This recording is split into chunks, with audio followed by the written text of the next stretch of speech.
Rrëfimi i prekës i Loredanës, çfarë ka ndodhur me të në Itali? Një rrëfim që nisi me humor për prekës ishte ai i Loredanës brenda shtëpisë së Big Brother VIP Albania 4.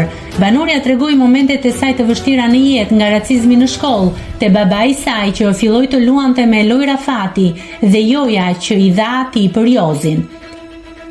Në Itali isha shqiptarja dhe në Shqipëri isha italianja. Në fillore filloi racizmi, isha e vetmja shqiptare në atë shkollë. Unë kisha probleme me të folurën dhe më bënin shaka, por këto shaka bëheshin të tepruara. Babi filloi mos të rinte fare në shtëpi, filloi të luante lojë rafati, që për ne ishte fat i zi. Unë isha vetëm 12 vjeçe.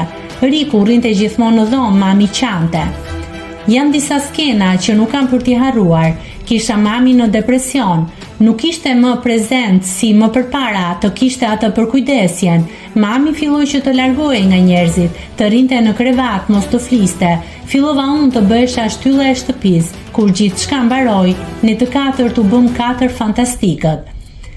Ata kanë sakrifikuar çdo gjë për të na arritur ne. Gabimi im i fundit nuk po më lë rehat. Fakti që i thash jo babit për Jozin, edhe po të ktheja kohën mbrapa, do të bëja të njëjtën gjë. Por aja vleti, e gjithë eksperienca e jetës time më bën që të jem Loredana Brati dhe e kësaj jete do i marr më të mirën, do i tregoj atyre dy prindërve që unë mund t'ja dal.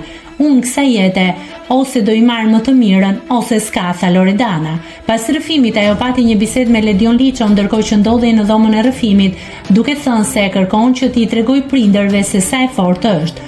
Buzëqeshja ime e ka burimin te eksperiencat, nuk ja vlen të dëshpërohesh, jeta vazhdon dhe ne duhet të ecim para. Nuk duhet të kërkosh fuqi te askush tjetër përveç se te vetja jote. Unë këtë gjë kam patur brenda gjithkohës dhe dua t'i tregoj mamit dhe babit që jam e fortë dhe mund t'ja dal. Nëse klikoni mbi butonin subscribe, do t'ju shfaqen të gjitha publikimet tona. Ju ftoj t'i bëni subscribe kanalit, të pëlqeni videot dhe të lini komentin tuaj.